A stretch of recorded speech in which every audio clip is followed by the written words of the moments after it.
The Adventures of Sherlock Holmes, by Sir Arthur Conan Doyle. Adventure 7. The Adventure of the Blue Carbuncle.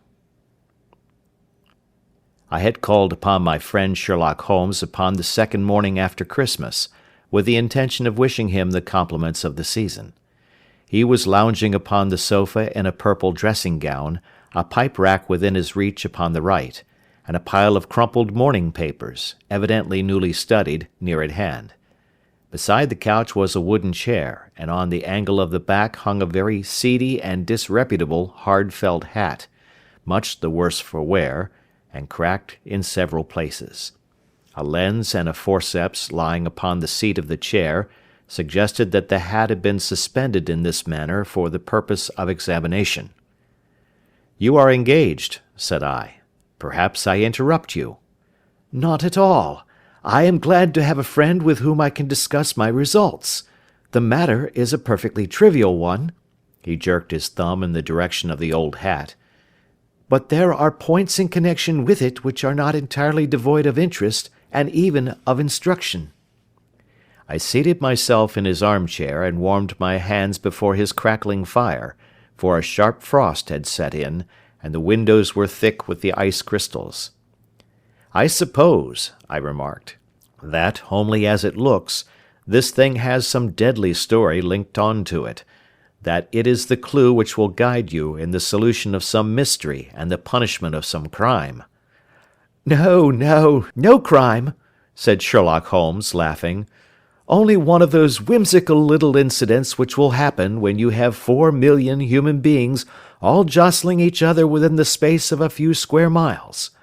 Amid the action and reaction of so dense a swarm of humanity, every possible combination of events may be expected to take place, and many a little problem will be presented which may be striking and bizarre without being criminal. We already had experience of such." "So much so," I remarked, "that of the last 6 cases which I have added to my notes, 3 have been entirely free of any legal crime." "Precisely. You allude to my attempt to recover the Irene Adler papers, to the singular case of Miss Mary Sutherland, and to the adventure of the man with the twisted lip. Well, I have no doubt that this small matter will fall into the same innocent category. You know Peterson, the commissionaire?" "Yes." "It is to him that this trophy belongs?" "It is his hat." No, he found it. Its owner is unknown. I beg that you will look upon it not as a battered billycock, but as an intellectual problem. And first, as to how it came here. It arrived upon Christmas morning, in company with good fat goose, which is, I have no doubt, roasting at this moment in front of Peterson's fire. The facts are these. About 4 o'clock on Christmas morning, Peterson, who, as you know, is a very honest fellow, was returning from some small jollification, and was making his way homeward down Tottenham Court Road. In front of him he saw, in the gaslight, a tallish man, walking with a slight stagger, and carrying a white goose slung over his shoulder. As he reached the corner of Goodge Street, a row broke out between this stranger and a little knot of roughs. One of the latter knocked off the man's hat, on which he raised his stick to defend himself, and swinging it over his head, smashed the shop window behind him. Peterson had rushed forward to protect the stranger from his assailants, but the man, shocked at having broken the window, and seeing an official-looking person in uniform rushing towards him, dropped his goose, took to his heels, and vanished amid the labyrinth of small streets which lie at the back of Tottenham Court Road. The roughs had also fled at the appearance of Peterson, so that he was left in possession of the field of battle, and also of the spoils of victory, in the shape of this battered hat and a most unimpeachable Christmas goose." "Which surely he restored to their owner." "My dear fellow, there lies the problem. It is true that 'For Mrs. Henry Baker' was printed upon a small card which was tied to the bird's left leg, and it is also true that the initials H.B. are legible upon the lining of his hat, but as there are some thousands of Bakers, and some hundreds of Henry Bakers in this city of ours, It is not easy to restore lost property to any one of them." "What, then, did Peterson do?" "He brought round both hat and goose to me on Christmas morning, knowing that even the smallest problems are of interest to me. The goose we retained until this morning, when there were signs that, in spite of the slight frost, it would be well that it should be eaten without unnecessary delay. Its finder has carried it off, therefore, to fulfill the ultimate destiny of a goose, while I continue to retain the hat of the unknown gentleman who lost his Christmas dinner." "Did he not advertise?" "No." "Then what clue could you have as to his identity?" "Only as much as we can deduce." "From his hat?" "Precisely." "But you are joking. What can you gather from this old battered felt?" "Here is my lens. You know my methods. What can you gather yourself as to the individuality of the man who has worn this article?" I took the tattered object in my hands and turned it over rather ruefully. It was a very ordinary black hat of the usual round shape, hard and much the worse for wear. The lining had been of red silk, but was a good deal discoloured. There was no maker's name, but, as Holmes had remarked, the initials H.B. were scrawled upon one side. It was pierced in the brim for a hat securer, but the elastic was missing. For the rest, it was cracked, exceedingly dusty, and spotted in several places, although there seemed to have been some attempt to hide the discoloured patches by smearing them with ink. "I can see nothing," said I, handing it back to my friend. "On the contrary, Watson, you can see everything. You fail, however, to reason from what you see. You are too timid in drawing your inferences." "Then pray tell me what it is that you can infer from this hat." He picked it up and gazed at it in the peculiar introspective fashion which was characteristic of him. "It is perhaps less suggestive than it might have been," he remarked, "and yet there are a few inferences which are very distinct, and a few others which represent at least a strong balance of probability. That the man was highly intellectual is of course obvious upon the face of it, and also that he was fairly well-to-do within the last 3 years, although he has now fallen upon evil days. He had foresight, but has less now than formerly, pointing to a moral retrogression, which, when taken with the decline of his fortunes, seems to indicate some evil influence, probably drink, at work upon him. This may account also for the obvious fact that his wife has ceased to love him." "My dear Holmes!" "He has, however, retained some degree of self-respect," he continued, disregarding my remonstrance. "He is a man who leads a sedentary life, goes out little, is out of training entirely, is middle-aged, has grizzled hair which he has had cut within the last few days, and which he anoints with lime cream.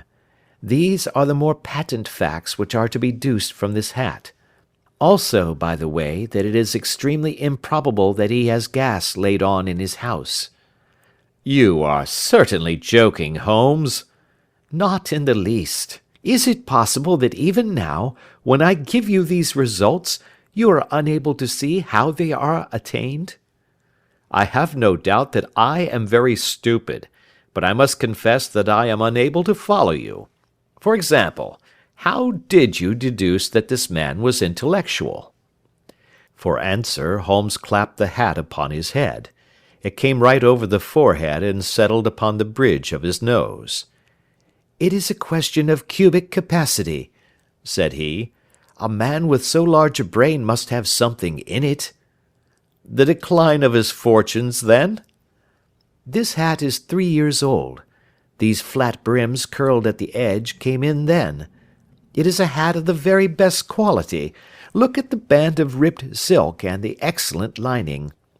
If this man could afford to buy so expensive a hat 3 years ago, and has had no hat since, then he has assuredly gone down in the world." "Well, that is clear enough, certainly. But how about the foresight and the moral retrogression?" Sherlock Holmes laughed. "Here is the foresight," said he, putting his finger upon the little disc and loop of the hat securer. "They are never sold upon hats. If this man ordered one, it is a sign of a certain amount of foresight, since he went out of his way to take this precaution against the wind. But since we see that he has broken the elastic and has not troubled to replace it, it is obvious that he has less foresight now than formerly, which is a distinct proof of a weakening nature. On the other hand, he has endeavoured to conceal some of these stains upon the felt by daubing them with ink, which is a sign that he has not entirely lost his self-respect." "Your reasoning is certainly plausible." "The further points, that he is middle-aged, that his hair is grizzled, that it has been recently cut, and that he uses lime cream, are all to be gathered from a close examination of the lower part of the lining. The lens discloses a large number of hair ends, clean cut by the scissors of the barber. They all appear to be adhesive, and there is a distinct odour of lime cream. This dust, you will observe, is not the gritty grey dust of the street, but the fluffy brown dust of the house, showing that it has been hung up indoors most of the time, while the marks of moisture upon the inside are proof positive that the wearer perspired very freely, and could therefore hardly be in the best of training." "But his wife? You said that she had ceased to love him." "This hat has not been brushed for weeks. When I see you, my dear Watson, with a week's accumulation of dust upon your hat, and when your wife allows you to go out in such a state, I shall fear that you also have been unfortunate enough to lose your wife's affection." "But he might be a bachelor." "Nay, he was bringing home the goose as a peace offering to his wife. Remember the card upon the bird's leg." "You have an answer to everything. But how on earth do you deduce that the gas is not laid on in his house?" "One tallow stain, or even two, might come by chance, but when I see no less than 5, I think that there can be little doubt that the individual must be brought into frequent contact with burning tallow. Walks upstairs at night, probably, with his hat in one hand and a guttering candle in the other. Anyhow, he never got tallow stains from a gas jet. Are you satisfied?" "Well, it is very ingenious," said I, laughing. "But since, as you said just now, there has been no crime committed, and no harm done save the loss of a goose, all this seems to be rather a waste of energy."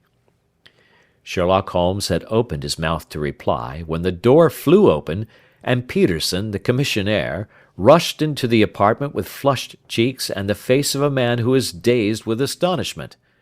"The goose, Mr. Holmes, the goose, sir!" he gasped. "Eh? What of it, then? Has it returned to life and flapped off through the kitchen window?" Holmes twisted himself round upon the sofa to get a fairer view of the man's excited face. "See here, sir! See what my wife found in its crop!" He held out his hand, and displayed upon the centre of the palm a brilliantly scintillating blue stone, rather smaller than a bean in size, but of such purity and radiance that it twinkled like an electric point in the dark hollow of his hand. Sherlock Holmes sat up with a whistle. "By Jove, Peterson," said he, "this is a treasure trove indeed. I suppose you know what you have got?" "A diamond, sir! A precious stone! It cuts into glass as though it were putty." "It's more than a precious stone. It is the precious stone." "Not the Countess of Morcar's blue carbuncle!" I ejaculated. "Precisely so. I ought to know its size and shape, seeing that I have read the advertisement about it in the Times every day lately. It is absolutely unique, and its value can only be conjectured, but the reward offered of £1,000 is certainly not within a 20th part of the market price." £1,000! Great Lord of mercy! The commissionaire plumped down into a chair, and stared from one to the other of us. "That is the reward, and I have reason to know that there are sentimental considerations in the background which would induce the Countess to part with half her fortune if she could but recover the gem." "It was lost, if I remember aright, at the Hotel Cosmopolitan," I remarked. "Precisely so, on December 22nd, just 5 days ago. John Horner, a plumber, was accused of having abstracted it from the lady's jewel case. The evidence against him was so strong that the case has been referred to the assizes. I have some account of the matter here, I believe." He rummaged amid his newspapers, glancing over the dates, until at last he smoothed one out, doubled it over, and read the following paragraph: "Hotel Cosmopolitan jewel robbery. John Horner, 26, plumber, was brought up upon the charge of having upon the 22nd instant abstracted from the jewel case of the Countess of Morcar the valuable gem known as the blue carbuncle. James Ryder, upper attendant at the hotel, gave his evidence to the effect that he had shown Horner up to the dressing-room of the Countess of Morcar upon the day of the robbery, in order that he might solder the second bar of the grate, which was loose. He had remained with Horner some little time, but had finally been called away. On returning, he found that Horner had disappeared, that the bureau had been forced open, and that the small morocco casket in which, as it afterwards transpired, the Countess was accustomed to keep her jewel, was lying empty upon the dressing-table. Ryder instantly gave the alarm, and Horner was arrested the same evening, but the stone could not be found either upon his person or in his rooms. Catherine Cusack, maid to the Countess, deposed to having heard Ryder's cry of dismay on discovering the robbery, and to having rushed into the room, where she found matters as described by the last witness. Inspector Bradstreet, B Division, gave evidence as to the arrest of Horner, who struggled frantically, and protested his innocence in the strongest terms. Evidence of a previous conviction for robbery having been given against the prisoner, the magistrate refused to deal summarily with the offence, but referred it to the assizes. Horner, who had shown signs of intense emotion during the proceedings, fainted away at the conclusion and was carried out of court. So much for the police court," said Holmes thoughtfully, tossing aside the paper.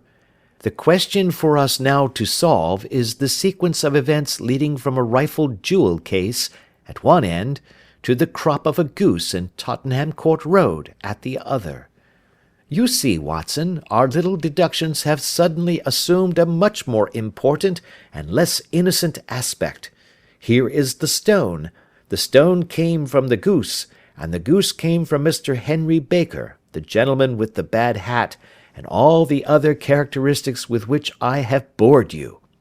So now we must set ourselves very seriously to finding this gentleman, and ascertaining what part he has played in this little mystery. To do this, we must try the simplest means first, and these lie undoubtedly in an advertisement in all the evening papers. If this fail, I shall have recourse to other methods." "What will you say?" "Give me a pencil and that slip of paper. Now then, found at the corner of Goodge Street, a goose and a black felt hat. Mr. Henry Baker can have the same by applying at 6:30 this evening at 221B Baker Street. That is clear and concise." "Very, but will he see it?" "Well, he is sure to keep an eye on the papers, since, to a poor man, the loss was a heavy one. He was clearly so scared by his mischance in breaking the window, and by the approach of Peterson, that he thought of nothing but flight. But since then he must have bitterly regretted the impulse which caused him to drop his bird. Then again, the introduction of his name will cause him to see it, for everyone who knows him will direct his attention to it. Here you are, Peterson. Run down to the advertising agency and have this put in the evening papers." "In which, sir?" "Oh, in the Globe, Star, Pall Mall, St. James's, Evening News, Standard, Echo, and any others that occur to you." "Very well, sir. And this stone?" "Ah, yes. I shall keep the stone. Thank you. And I say, Peterson, just buy a goose on your way back and leave it here with me, for we must have one to give to this gentleman in place of the one which your family is now devouring." When the commissionaire had gone, Holmes took up the stone and held it against the light. "It's a bonny thing," said he. "Just see how it glints and sparkles. Of course it is the nucleus and focus of crime. Every good stone is. They are the devil's pet baits. In the larger and older jewels, every facet may stand for a bloody deed. This stone is not yet 20 years old. It was found in the banks of the Amoy River in southern China, and is remarkable in having every characteristic of the carbuncle, save that it is blue in shade instead of ruby red. In spite of its youth, it has already a sinister history. There have been 2 murders, a vitriol throwing, a suicide, and several robberies brought about for the sake of this 40-grain weight of crystallized charcoal. Who would think that so pretty a toy would be a purveyor to the gallows and the prison? I'll lock it up in my strong box now and drop a line to the Countess to say that we have it." "Do you think that this man Horner is innocent?" "I cannot tell." "Well, then, do you imagine that this other one, Henry Baker, had anything to do with the matter?" "It is, I think, much more likely that Henry Baker is an absolutely innocent man, who had no idea that the bird which he was carrying was of considerably more value than if it were made of solid gold. That, however, I shall determine by a very simple test, if we have an answer to our advertisement." "And you can do nothing until then?" "Nothing." "In that case I shall continue my professional round. But I shall come back in the evening at the hour you have mentioned, for I should like to see the solution of so tangled a business." "Very glad to see you. I dine at 7. There is a woodcock, I believe. By the way, in view of recent occurrences, perhaps I ought to ask Mrs. Hudson to examine its crop." I had been delayed at a case, and it was a little after 6:30 when I found myself in Baker Street once more. As I approached the house I saw a tall man in a Scotch bonnet, with a coat which was buttoned up to its chin, waiting outside in the bright semicircle which was thrown from the fanlight. Just as I arrived the door was opened, and we were shown up together to Holmes's room. "Mr. Henry Baker, I believe," said he, rising from his armchair and greeting his visitor with the easy air of geniality which he could so readily assume. "Pray take this chair by the fire, Mr. Baker. It is a cold night, and I observe that your circulation is more adapted for summer than for winter. Ah, Watson, you have just come at the right time. Is that your hat, Mr. Baker?" "Yes, sir, that is undoubtedly my hat." He was a large man with rounded shoulders, a massive head, and a broad, intelligent face, sloping down to a pointed beard of grizzled brown. A touch of red in nose and cheeks, with a slight tremor of his extended hand, recalled Holmes's surmise as to his habits. His rusty black frock coat was buttoned right up in front, with the collar turned up, and his lank wrists protruded from his sleeves without a sign of cuff or shirt. He spoke in a slow staccato fashion, choosing his words with care, and gave the impression generally of a man of learning and letters, who had had ill usage at the hands of fortune. "We have retained these things for some days," said Holmes, "because we expected to see an advertisement from you giving your address. I am at a loss to know why you did not advertise." Our visitor gave a rather shamefaced laugh. "Shillings have not been so plentiful with me as they once were," he remarked. "I had no doubt that the gang of roughs who assaulted me had carried off both my hat and the bird. I did not care to spend more money in a hopeless attempt at recovering them." "Very naturally. By the way, about the bird, we were compelled to eat it." "To eat it?" Our visitor half rose from his chair in his excitement. Yes, it would have been of no use to anyone had we not done so. But I presume that this other goose upon the sideboard, which is about the same weight and perfectly fresh, will answer your purpose equally well? Oh, certainly, certainly, answered Mr. Baker with a sigh of relief. Of course, we still have the feathers, legs, crop, and so on of your own bird, so if you wish— The man burst into a hearty laugh. They might be useful to me as relics of my adventure, said he, but beyond that I can hardly see what use the disjecta membra of my late acquaintance are going to be to me. No, sir, I think that, with your permission, I will confine my attentions to the excellent bird which I perceive upon the sideboard. Sherlock Holmes glanced sharply across at me with a slight shrug of his shoulders. There is your hat, then, and there your bird, said he. By the way, would it bore you to tell me where you got the other one from? I am somewhat of a fowl fancier, and I have seldom seen a better grown goose.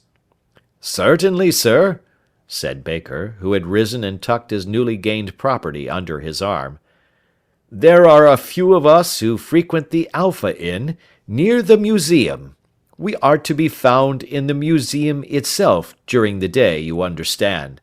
This year our good host, Windigate by name, instituted a goose club, by which, on consideration of some few pence every week, we were each to receive a bird at Christmas.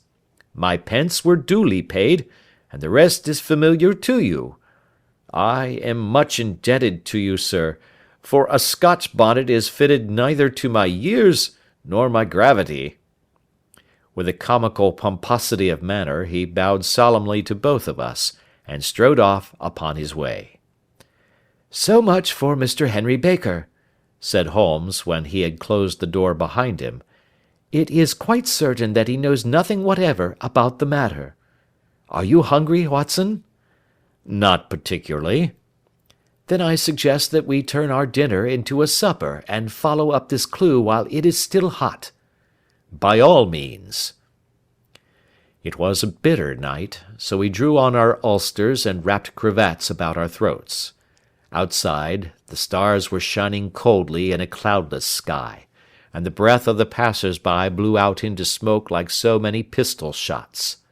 Our footfalls rang out crisply and loudly as we swung out through the Doctor's Quarter, Wimpole Street, Harley Street, and so through Wigmore Street into Oxford Street. In a quarter of an hour we were in Bloomsbury at the Alpha Inn, which is a small public-house at the corner of one of the streets which runs down into Holborn. Holmes pushed open the door of the private bar, and ordered 2 glasses of beer from the ruddy-faced, white-aproned landlord. Your beer should be excellent if it is as good as your geese, said he. My geese! The man seemed surprised. Yes, I was speaking only half an hour ago to Mr. Henry Baker, who was a member of your goose club. Ah, yes, I see. But you see, sir, them's not our geese. Indeed. Whose then? Well, I got the 2 dozen from a salesman in Covent Garden. Indeed. I know some of them. Which was it? Breckenridge is his name. Ah, I don't know him. Well, here's your good health, landlord, and prosperity to your house. Good night. Now for Mr. Breckenridge, he continued, buttoning up his coat as we came out into the frosty air. Remember, Watson, that though we have so homely a thing as a goose at one end of this chain, we have at the other a man who will certainly get 7 years penal servitude unless we can establish his innocence. It is possible that our inquiry may but confirm his guilt, but in any case, we have a line of investigation which has been missed by the police, and which a singular chance has placed in our hands. Let us follow it out to the bitter end. Faces to the south, then, and quick march. We passed across Holborn, down Endell Street, and so through a zigzag of slums to Covent Garden Market. One of the largest stalls bore the name of Breckenridge upon it, and the proprietor, a horsey-looking man, with a sharp face and trim side-whiskers, was helping a boy to put up the shutters. "Good evening. It's a cold night," said Holmes. The salesman nodded, and shot a questioning glance at my companion. "Sold out of geese, I see," continued Holmes, pointing at the bare slabs of marble. "Let you have 500 tomorrow morning." "That's no good." "Well, there are some on the stall with the gas flare." "Ah, but I was recommended to you." "Who by?" "The landlord of the Alpha." "Oh, yes, I sent him a couple of dozen." "Fine birds they were, too. Now where did you get them from?" To my surprise, the question provoked a burst of anger from the salesman. "Now then, mister," said he, with his head cocked and his arms akimbo, "what are you driving at? Let's have it straight now." "It is straight enough. I should like to know who sold you the geese which you supplied to the Alpha." "Well then, I shan't tell you. So now." "Oh, it is a matter of no importance, but I don't know why you should be so warm over such a trifle." "Warm? You'd be as warm, maybe, if you were as pestered as I am. When I pay good money for a good article, there should be an end of the business. But it's, where are the geese? And who did you sell the geese to? And what will you take for the geese? One would think they were the only geese in the world, to hear the fuss that is made over them."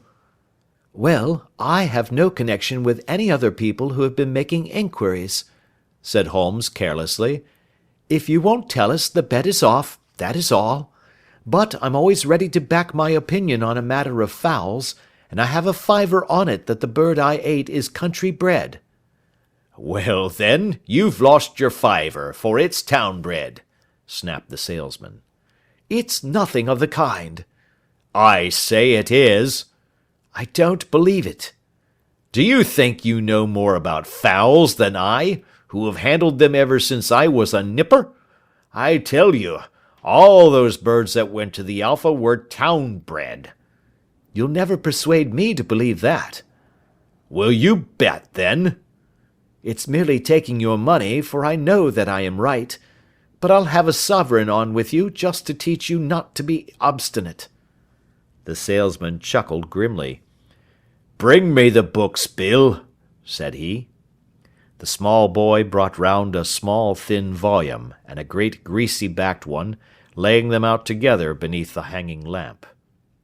"Now then, Mr. Cocksure," said the salesman, "I thought that I was out of geese, but before I finish you'll find that there is still one left in my shop. You see this little book?" "Well?" "That's the list of the folk from whom I buy. Do you see?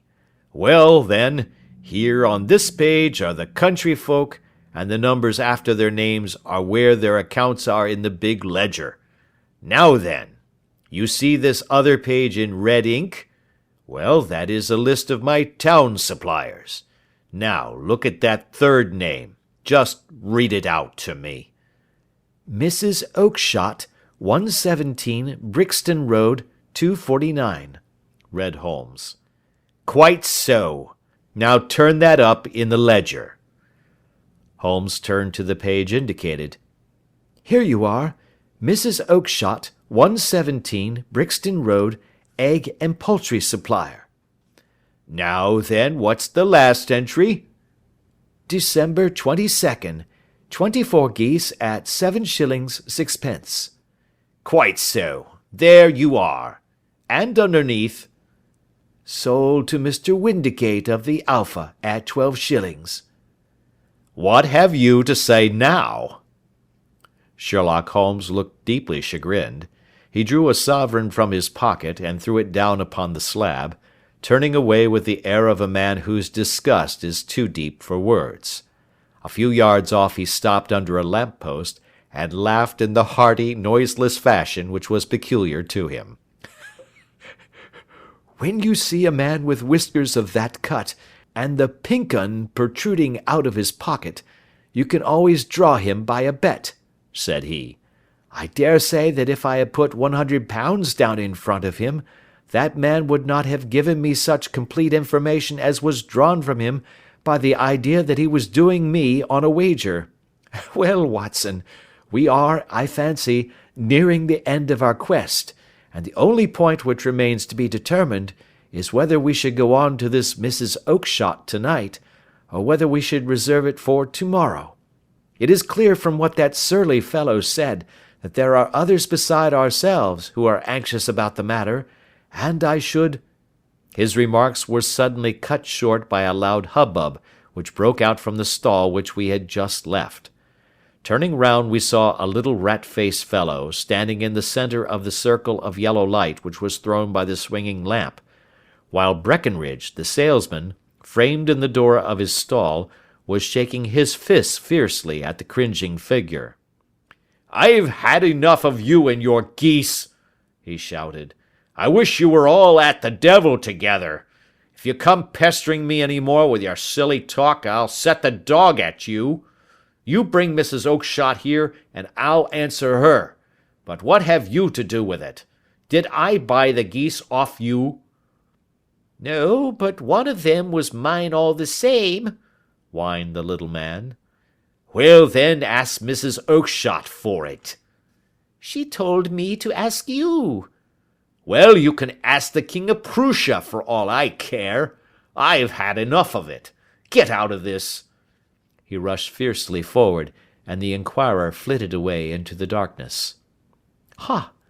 This may save us a visit to Brixton Road," whispered Holmes. "Come with me, and we will see what is to be made of this fellow."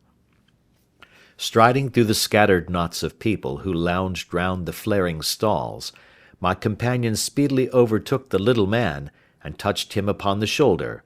He sprang round, and I could see in the gaslight that every vestige of colour had been driven from his face. "Who are you, then? What do you want?" he asked in a quavering voice. "You will excuse me," said Holmes blandly, "but I could not help overhearing the questions which you put to the salesman just now. I think that I could be of assistance to you." "You? Who are you? How could you know anything of the matter?" "My name is Sherlock Holmes. It is my business to know what other people don't know." "But you can know nothing of this." "Excuse me, I know everything of it. You are endeavouring to trace some geese which were sold by Mrs. Oakshott, of Brixton Road, to a salesman named Breckenridge, by him in turn to Mr. Windigate, of the Alpha, and by him to his club, of which Mr. Henry Baker is a member." "Oh, sir, you are the very man which I have longed to meet," cried the little fellow, with outstretched hands and quivering fingers. "I can hardly explain to you how interested I am in this matter." Sherlock Holmes hailed a four-wheeler which was passing. "In that case we had better discuss it in a cosy room, rather than in this wind-swept market-place," said he. "But pray tell me, before we go farther, who it is that I have the pleasure of assisting." The man hesitated for an instant. "My name is John Robinson," he answered with a sidelong glance. "No, no, the real name," said Holmes sweetly. "It is always awkward doing business with an alias." A flush sprang to the white cheeks of the stranger. "Well, then," said he, "my real name is James Ryder." "Precisely so. Head attendant at the Hotel Cosmopolitan. Pray step into the cab, and I shall soon be able to tell you everything which you would wish to know." The little man stood glancing from one to the other of us with half-frightened, half-hopeful eyes, as one who is not sure whether he is on the verge of a windfall or of a catastrophe. Then he stepped into the cab, and in half an hour we were back in the sitting-room at Baker Street. Nothing had been said during our drive, but the high, thin breathing of our new companion, and the claspings and unclaspings of his hands, spoke of the nervous tension within him. "Here we are," said Holmes cheerily as we filed into the room. "The fire looks very seasonable in this weather. You look cold, Mr. Ryder. Pray take the basket chair. I will just put on my slippers before we settle this little matter of yours. Now then, you want to know what became of those geese?" "Yes, sir." "Or rather, I fancy, of that goose. It was one bird, I imagine, in which you were interested. White, with a black bar across the tail." Ryder quivered with emotion. "Oh, sir," he cried, "can you tell me where it went to?" "It came here." "Here?" "Yes, and a most remarkable bird it proved. I don't wonder that you should take an interest in it. It laid an egg after it was dead, the bonniest, brightest little blue egg that ever was seen. I have it here in my museum." Our visitor staggered to his feet and clutched the mantelpiece with his right hand. Holmes unlocked his strong-box and held up the blue carbuncle, which shone out like a star with a cold, brilliant, many-pointed radiance. Ryder stood glaring with a drawn face, uncertain whether to claim or to disown it. "The game's up, Ryder," said Holmes quietly. "Hold up, man, or you'll be into the fire. Give him an arm back into his chair, Watson. He's not got blood enough to go in for felony with impunity. Give him a dash of brandy. So, now he looks a little more human. What a shrimp it is, to be sure."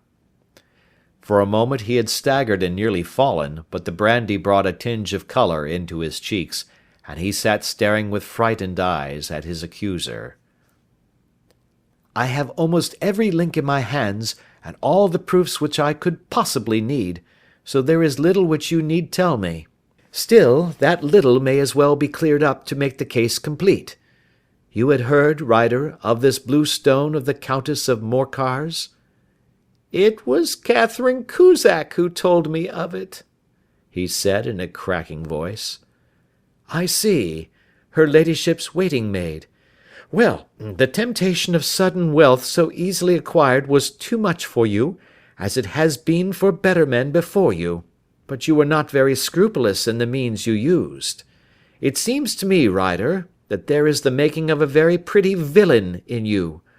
You knew that this man Horner, the plumber, had been concerned in some such matter before, and that suspicion would rest the more readily upon him. What did you do then? You made some small job in my lady's room, you and your confederate Cusack, and you managed that he should be the man sent for. Then, when he had left, you rifled the jewel case, raised the alarm, and had this unfortunate man arrested. You then—" Ryder threw himself down suddenly upon the rug and clutched at my companion's knees. "For God's sake, have mercy!" he shrieked. "Think of my father, of my mother. It would break their hearts. I never went wrong before. I never will again. I swear it. I'll swear it on a Bible. Oh, don't bring it into court. For Christ's sake, don't!" "Get back into your chair," said Holmes sternly. "It is very well to cringe and crawl now, but you thought little enough of this poor Horner in the dock for a crime of which he knew nothing." "I will fly, Mr. Holmes. I will leave the country, sir. Then the charge against him will break down." "We will talk about that. And now let us hear a true account of the next act. How came the stone into the goose, and how came the goose into the open market? Tell us the truth, for there lies your only hope of safety." Ryder passed his tongue over his parched lips. "I will tell you it just as it happened, sir," said he. "When Horner had been arrested, it seemed to me that it would be best for me to get away with the stone at once, for I did not know at what moment the police might not take it into their heads to search me and my room. There was no place about the hotel where it would be safe. I went out as if on some commission, and I made for my sister's house. She had married a man named Oakshott, and lived in Brixton Road, where she fattened fowls for the market. All the way there, every man I met seemed to me to be a policeman or a detective, and for all that it was a cold night, the sweat was pouring down my face before I came to the Brixton Road. My sister asked me what was the matter, and why I was so pale, but I told her that I had been upset by the jewel robbery at the hotel. Then I went into the backyard and smoked a pipe and wondered what it would be best to do. I had a friend once called Maudsley, who went to the bad, and has just been serving his time in Pentonville. One day he had met me, and fell into talk about the ways of thieves, and how they could get rid of what they stole. I knew that he would be true to me, for I knew one or two things about him, so I made up my mind to go right on to Kilburn, where he lived, and take him into my confidence. He would show me how to turn the stone into money, but how to get to him in safety. I thought of the agonies I had gone through in coming from the hotel. I might at any moment be seized and searched, and there would be the stone in my waistcoat pocket. I was leaning against the wall at the time, and looking at the geese which were waddling about round my feet, and suddenly an idea came into my head which showed me how I could beat the best detective that ever lived. My sister had told me some weeks before that I might have the pick of her geese for a Christmas present, and I knew that she was always as good as her word. I would take my goose now, and in it I would carry my stone to Kilburn. There was a little shed in the yard, and behind this I drove one of the birds, a fine big one, white with a barred tail. I caught it, and prying its bill open, I thrust the stone down its throat as far as my finger could reach. The bird gave a gulp, and I felt the stone pass along its gullet and down into its crop. But the creature flapped and struggled, and out came my sister to know what was the matter. As I turned to speak to her, the brute broke loose and fluttered off among the others. "Whatever were you doing with that bird, Jim?" says she.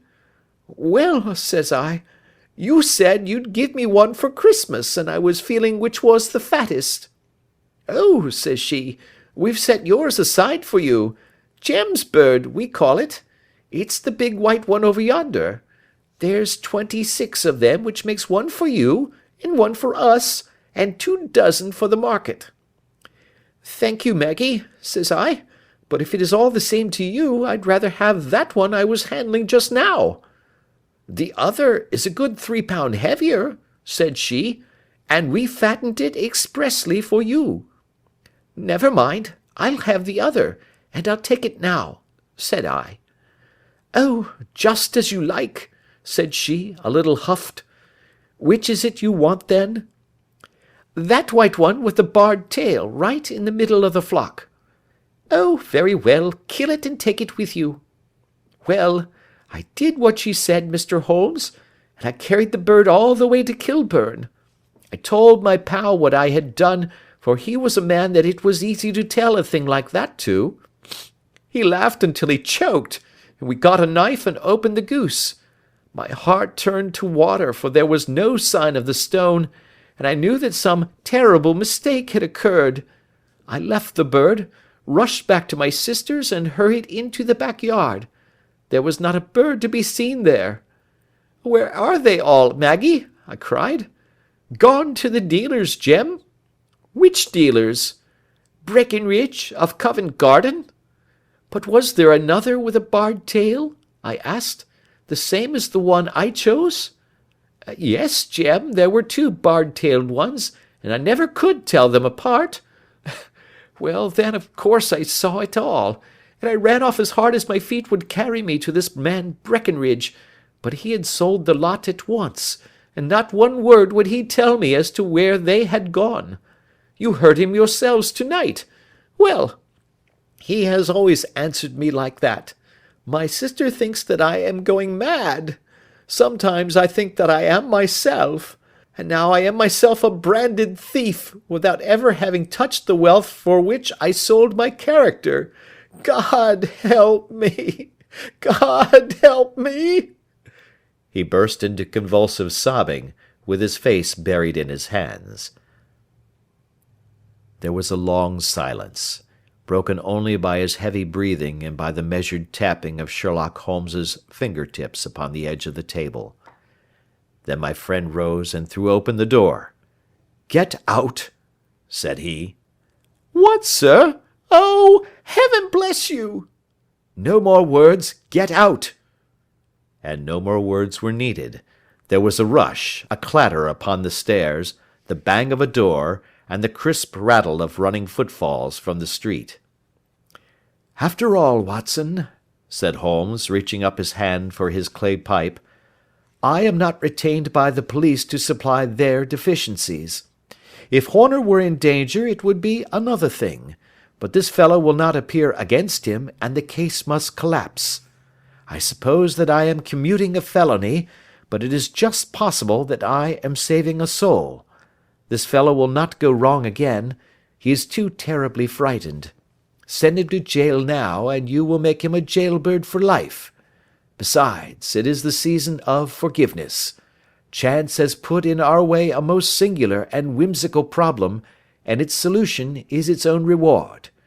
If you will have the goodness to touch the bell, Doctor, we will begin another investigation, in which also a bird will be the chief feature." End of Adventure 7.